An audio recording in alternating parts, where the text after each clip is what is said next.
Well, good afternoon and welcome. We're here gathered today standing united in support of the children of America. School choice, I have long believed, is the civil rights issue of the 21st century. Every single child in America deserves the right to have an access to an excellent education.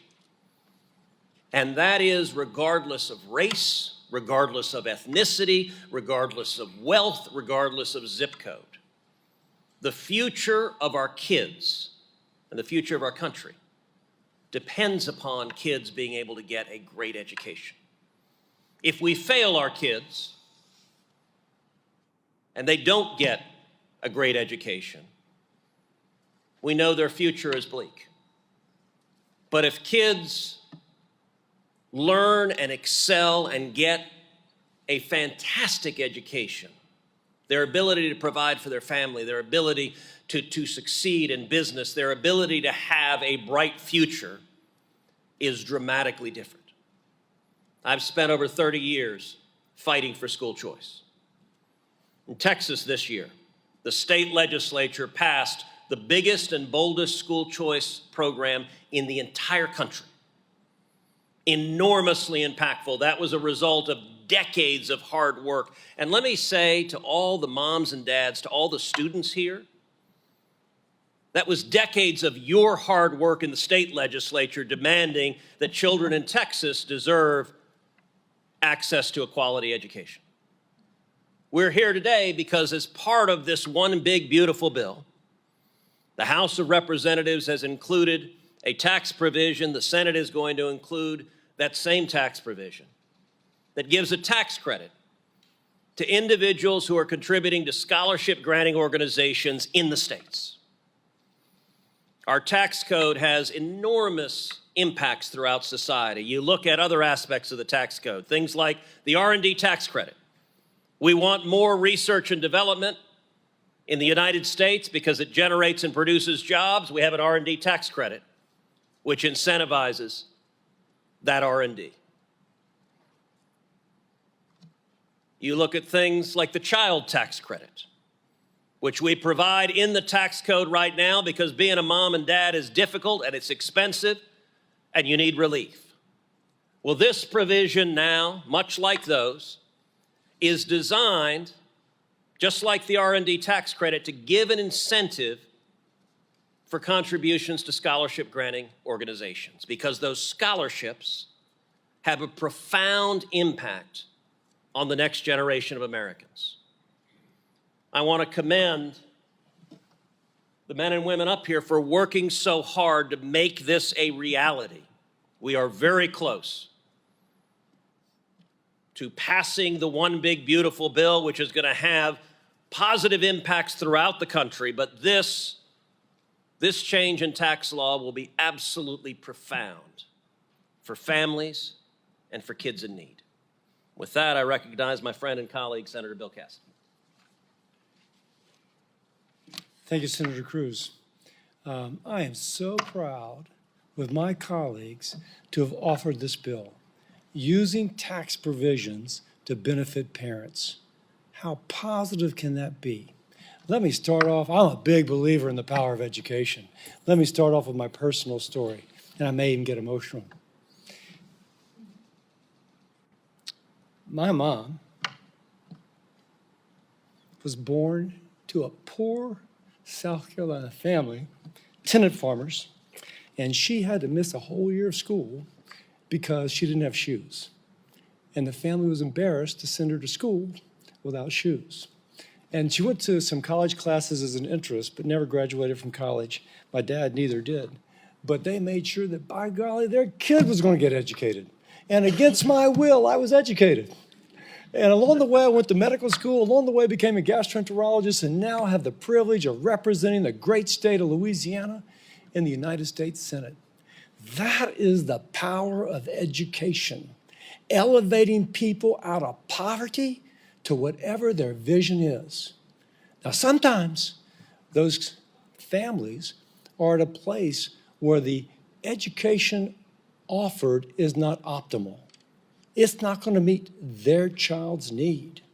My wife's got 4 public charter schools for children with dyslexia. 20% of us in this room are dyslexic.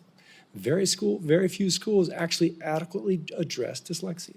Can we use the tax provisions in this bill to benefit that family? It is an absolute yes. I join Senator Cruz in thanking you for your advocacy. You telling your personal story is why this sort of thing can happen. The Educational Choice for Children's Act, or ECHA, and I am privileged to be the sponsor in the Senate, will use those tax incentives.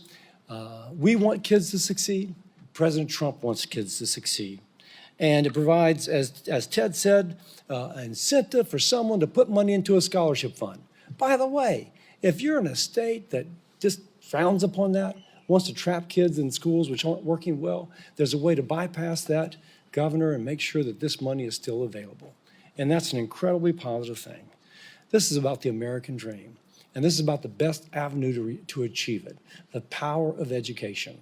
And I thank my colleagues and I thank you for coming up with this provision, this tax provision that helps families realize that American dream. Thank you. Burgess.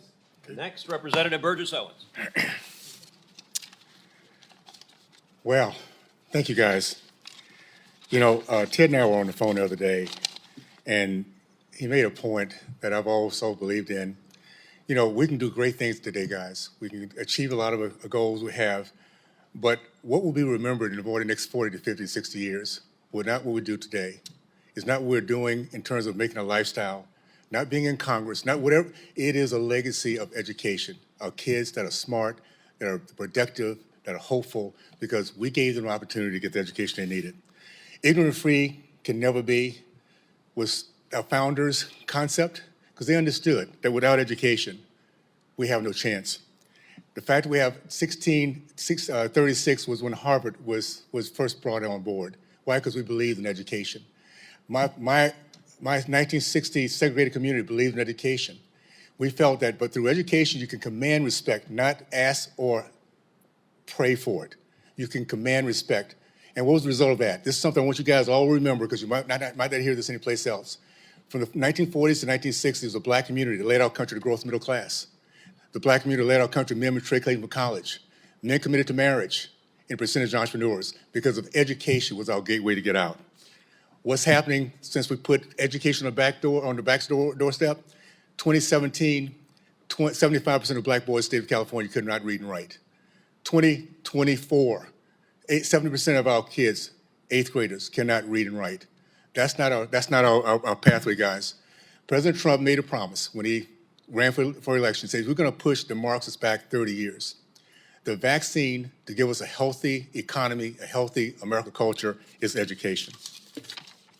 Real quick, I have and with me my granddaughter, Chloe. She's in just for a day. Over lunch, we were talking about what she's going to be doing during the summer. She wants to be a physician. We talked about her taking online courses at her own pace so she can still enjoy her summer, but get ready for an internship. Every parent should have that same conversation. Not just those who live in the right state, the right district, and have the right zip code. Every kid should have that. The big, beautiful bill is all about one thing, my friends, to build a more perfect union. And that more perfect union begins with us investing in our children. Our return investment will be very simply this: kids that will run circles around us. And parents and grandparents will be so proud that we were part of that process. So I want to thank you, my friends. This is a window that we've been waiting for a long time. Again, 30 years? For me, forever, realizing that we're losing our kids because they're not getting educated. Let's make this happen. I want to thank my colleagues. I want to thank you.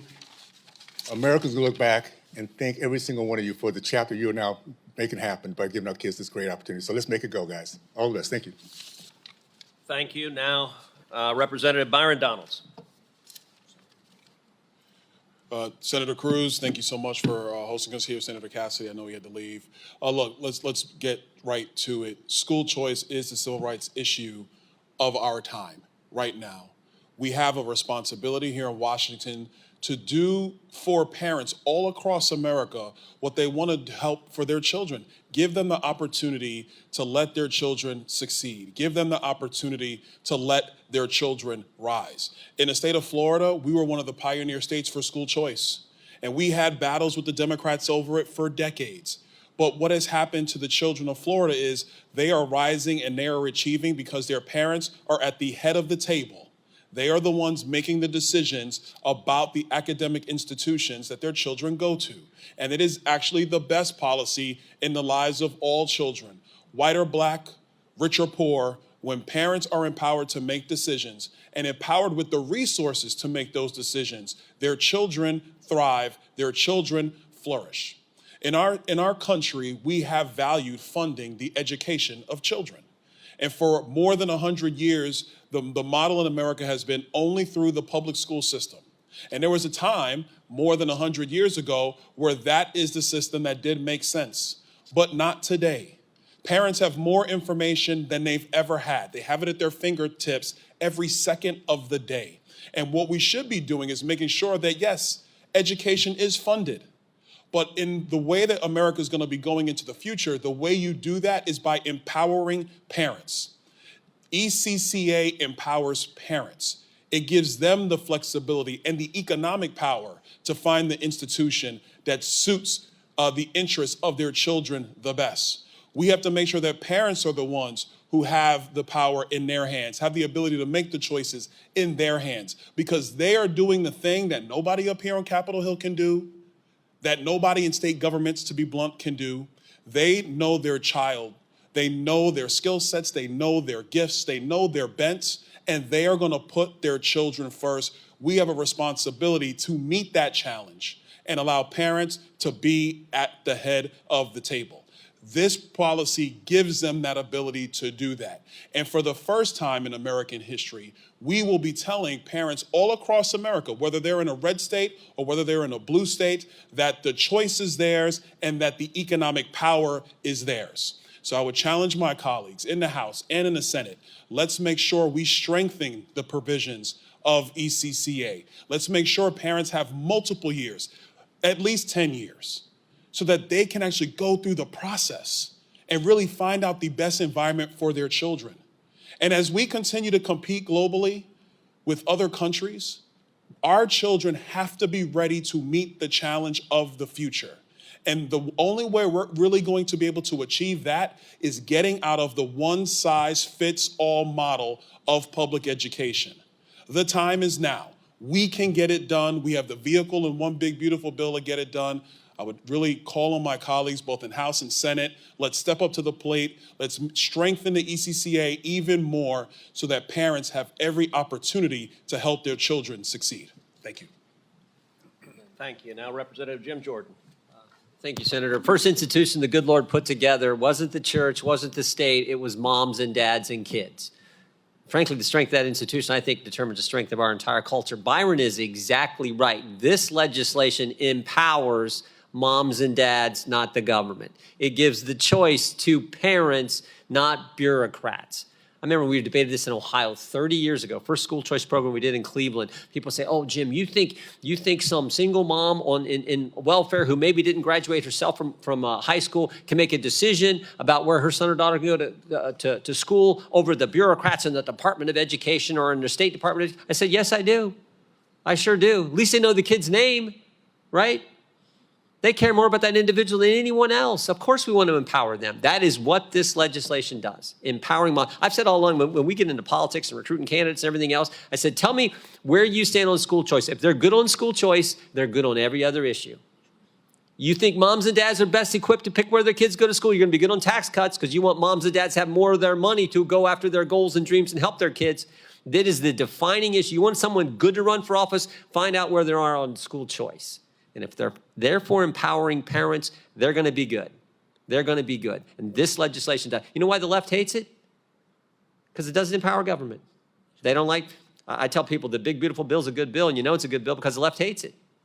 Because it gives parents more of their money to chase after their goals and dreams, gives them the choice to pick where their kid goes to school. Imagine that. Left can't have that. No, no, no. It's all about empowering government. This is good. And as the senator said, this is the issue because it determines everything else. If you get this one, you get all the other things. So I appreciate the work that so many of these guys, Burgess has been working, Tim chairs the committee, all the folks who've worked on this, and all of you. You're out there fighting it every day. Like, God bless you all. This is good. And if we get this done, this will be big for our country, for our great country. I now recognize the chairman of the Education Committee, Mr. Wahlberg, and he's a great guy, even though he's from Michigan. Go Blue. Jim, thank you, even though you're from Ohio State. It happens that we find people understand reality wherever it might be. Back in 1984, my wife and I were threatened with going to jail. But being a member of the state legislature and serving on the Education Committee in the House at that time, they figured that wouldn't be the best focal point to have a member of the legislature in jail for what?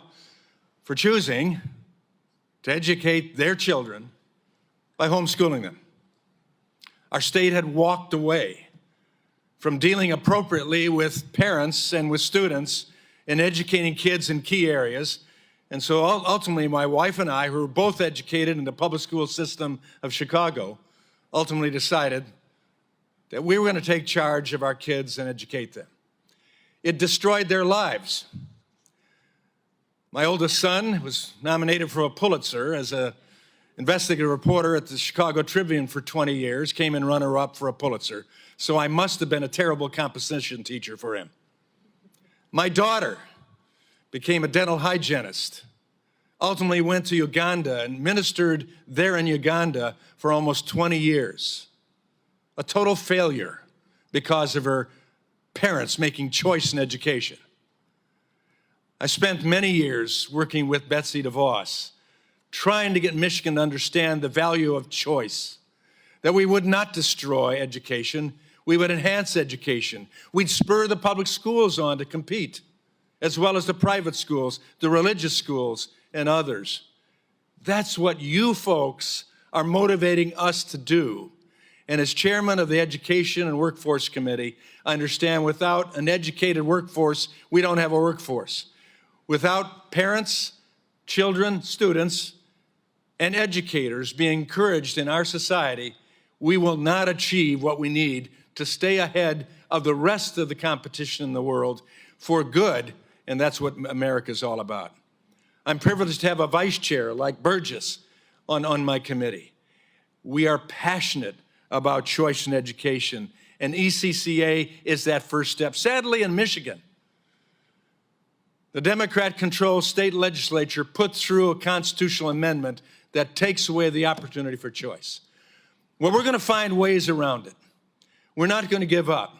And I think it's going to come from other states that will use ECCA and anything else we can do to enhance it to be a competitive force for Michigan and Michigan's parents, Michigan's citizens, Michigan's educators, saying ultimately, it was wrong what we did. We've got to turn that over and give choice to parents who love their kids, who want the best for their kids, who want their communities to grow and achieve, who want their educational institutions to be valuable to the future of this country.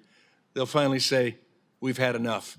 We're going to change it around as well and be like other states like Florida and say, we're going to trust our parents to make those good choices. And frankly, this is a start. And so I thank God for the opportunity that we have here and now. Let's not mess it up. Let's move forward with smiles on our faces. We don't have to be the mean class. That's the other. That's the teachers' union. They're the ones that are angry. We're the ones that are motivated, passionate, and love our people enough to say we'll do what it takes. God bless us all. And I turn it over now to Walter Blanks, Jr. Walter, thanks for your effort. So I'd be remiss if I didn't say this before I begin, but OH? Thank you, Tara. Thank you. Oh, come on now. Come on. Good afternoon, everyone.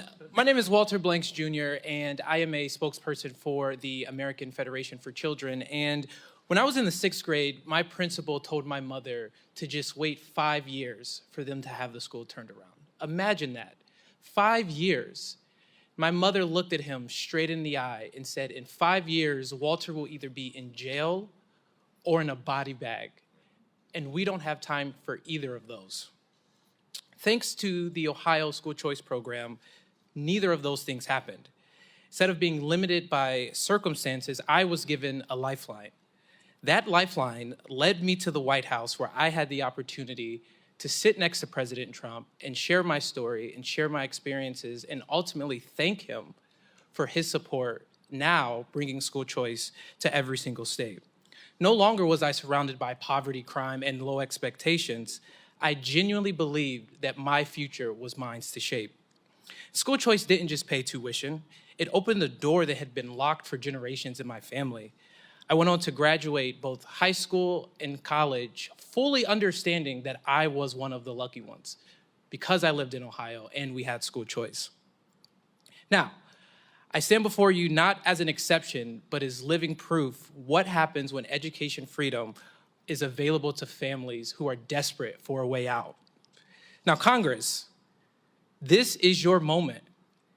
Include the school choice tax credit in the reconciliation package and do it now. Get school choice to President Trump's desk and give him a chance to enact his education agenda. He supports school choice along with the vast majority of Americans. To the champions who have stood with us, thank you, but just know that this fight is far from over.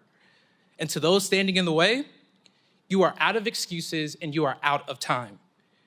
You're welcome to join us in opening the door. Otherwise, we ask that you step aside as we continue to fight for children across America. And to every single family still waiting for that lifeline, we hear you, we see you, and we will never stop fighting for you, but more importantly, we will never back down. We have a once-in-a-lifetime opportunity to bring school choice to every single state in the country. And I believe that's a cause worth fighting for because I lived it firsthand. Thank you. Amen. Thank you, Walter. And now, Tara Myers from AFC. Thank you. 25 years ago, I stood before Ohio State Legislature asking them to provide alternative options for my son, Samuel. Samuel's here with me today. Go ahead and stand up and be recognized. Samuel was born with Down syndrome. Thank you.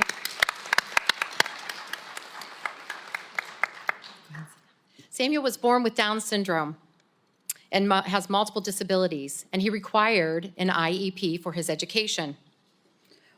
When he was ready to start school, I was told to go home, take the 6.5-hour break, and let them do what they do. I quickly found out that they didn't plan on educating Samuel to his abilities. They planned on babysitting him, and Samuel did not need a babysitter. He needed an education. I did not need a break. I needed options to make it happen. When our district offered, what they offered was a classroom with coloring books and crayons and a jungle gym. What school choice offered for Samuel was appropriate curriculum, college classes, and a career. Ultimately, it allowed him the opportunity to then sit across the table from the President of the United States and share his school choice story. Our president supports educational freedom, and I had the great honor of thanking him in the 2020 RNC as a speaker. Today, other mothers like me with students like Samuel need options too. Samuel is here today with his friends, Representative Jim Jordan, who stood beside us in the state of Ohio while we worked to pass the John Peterson Special Needs Scholarship, as well as Senator Ted Cruz, who's worked with us since 2019 to help bring educational freedom to all students in our nation, and we thank you all. Now, Congress has a chance to bring school choice to every state in our nation by producing a strong choice tax scholarship. Parents of children with special needs do not desire more of the same one-size-fits-all option. Parents desire education freedom, which is the ability to choose the best programs, resources, and teachers that will meet the specific needs of their children. Parents want options. They want to collaborate with school choices to be able to provide what is best. And when I was able to choose the school of opportunity for my son, I was able to drive the education for him, make that IEP work to the best interest and best abilities of Samuel. We have students across this nation who cannot read and write at grade level. We have students that are struggling to do basic math. We have a crisis on our hands, and quite frankly, the house is burning down.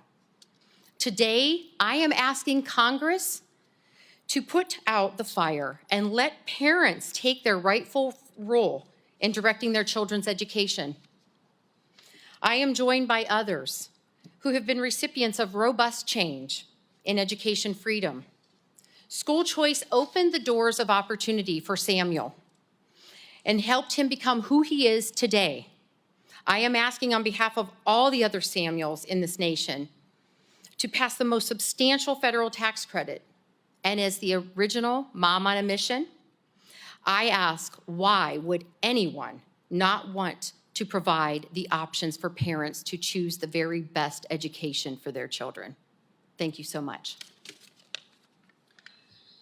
With that, we're now happy to take questions. Senator, as we've seen public schools continue to fail students, many parents have decided to send their kids to Catholic schools. We've seen an increase in the number of Catholic schools.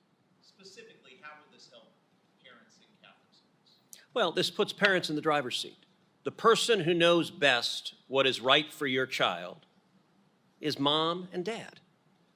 And this empowers parents to make the best choices. You know, listening to Tara's story, it reminds me back in 2017 when we passed the last big Trump tax cut. I was the author then of legislation that expanded College 529 savings plans to include K through 12 education. It is to date the most far-reaching federal school choice legislation that has ever passed. In that bill, we had Senate Democrats object to that bill, and we argued in front of the parliamentarian, and they succeeded in cutting out of the bill homeschoolers and cutting out of the bill people with disabilities. And the argument that the Democrats made to the parliamentarian is people will really like these provisions. If we pass them, it'll make a big difference for people. Well, that's exactly right. This is all about empowering parents. And some parents will make some decisions, other parents will make other decisions. This is designed not to be prescriptive.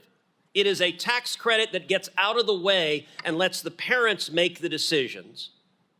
But I will say one thing, you've got veterans of the battle for school choice up here, and we know now, 30 years ago when Ohio began pioneering school choice, it was a theory then. It was an idea that economists had put out, but it hadn't been applied many places. We now have about 30 jurisdictions across the country that have implemented school choice. We know what the result is now.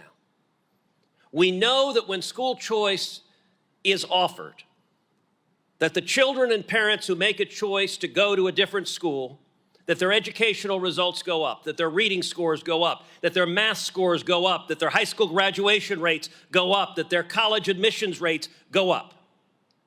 But we also know what happens to those students who stay in the public school, which is we now know that competition is good and that when choice is introduced, the public school gets better.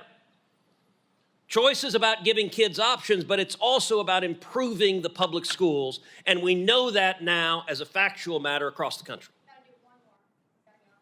Yeah. The language in the Senate bill, will it mimic what's in the House, Becca? That is still being negotiated, but I expect the baseline to be similar. The exact terms may be a little bit different. Can I follow up? What do you say to critics who say this bill harms public schools and creates a tax shelter for them? So that claim is empirically false. 30 years ago, when the fight for school choice started, that was the argument that teachers' union bosses use. Is they say if you implement choice, it will destroy the public school. We now know as a factual matter that is incorrect. Take a look at the state of Florida, where public schools got better in response to choice. Take a look at the state of Ohio, where public schools got better in response to choice. Teacher union bosses spend millions of dollars trying to defeat any educational options for kids. An old teacher union boss, when asked, "Why don't you fight for kids?" his response was, "Kids don't pay union dues." Well, I got to tell you, we have an obligation to fight for our kids. And if you look at the kids who are most impacted by failing schools, it disproportionately impacts the African American community and the Hispanic community in this country. Many African American kids and Hispanic kids are trapped in failing schools, and they desperately want better options. Look, I think for me, of my dad when he came to Texas. My dad came to Texas as an 18-year-old kid, an immigrant from Cuba who couldn't speak English, who had $100 in his underwear. By the way, kids, don't put money in your underwear. It's kind of nasty. And he got a job washing dishes. He made 50 cents an hour. But he was also admitted to go to the University of Texas. And he was able to get an education. He was able then to graduate and get a job. And he was able then to become a small business owner. Today, my dad is a pastor. He's 86 years old and can run circles around anyone in this room, certainly me. Maybe not Burgess, but anyone else. That's what education does. It gives you the American dream.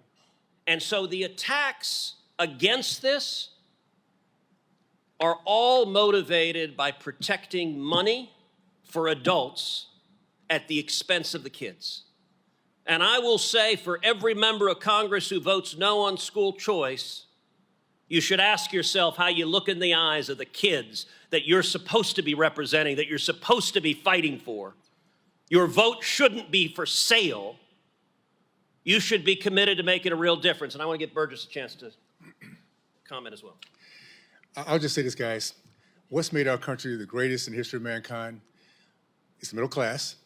And the middle class is powered by business owners who go out and understand what return on investment is all about. The greatest return on investment we can give our country is a legacy of kids who love our country. We're at a crossroad right now. It's important for us to realize there are people who care for our kids, and there are people who love our kids being hopeless. It is 2017, 75% of the black boys in the state of California could not read and write. Now, I want that to sink in, because no big deal was made of it in 2017. Right now, we have Baltimore, districts in Baltimore and Maryland, Baltimore and DC, zero proficiency in math. They're not going to be part of any conversation about the Golden Dome, about freedom. This is our moment. And we need to understand we have people who love our country, and we do that by giving us a legacy of good kids and people who hate our society. They hate family, free market, education. They hate it. And so I would say I'll join with my friend Ted Cruz. For those who vote and wonder, ask yourself, how would you vote if your kid was in a district that nobody knew how to read, write, and think? How about that? Let's put a little empathy in this. They would run to the front of the line to make sure their kid got the options and the freedom they needed. So this is our moment, my friends. This is it. Keep it up. Let's look back and say we were there to our kids, our grandkids, and fortunate enough, our great-grandkids. We were there when our country was going over the edge. We brought it back and created the greatest, smartest, most optimistic kids in the history of mankind. And that's what we have to do with competition in the educational environment. So I can't say enough. Senator, thank you. Thank you for your long fight. And this is our moment, guys, my friends. Appreciate it. Thank you, my friend. Okay.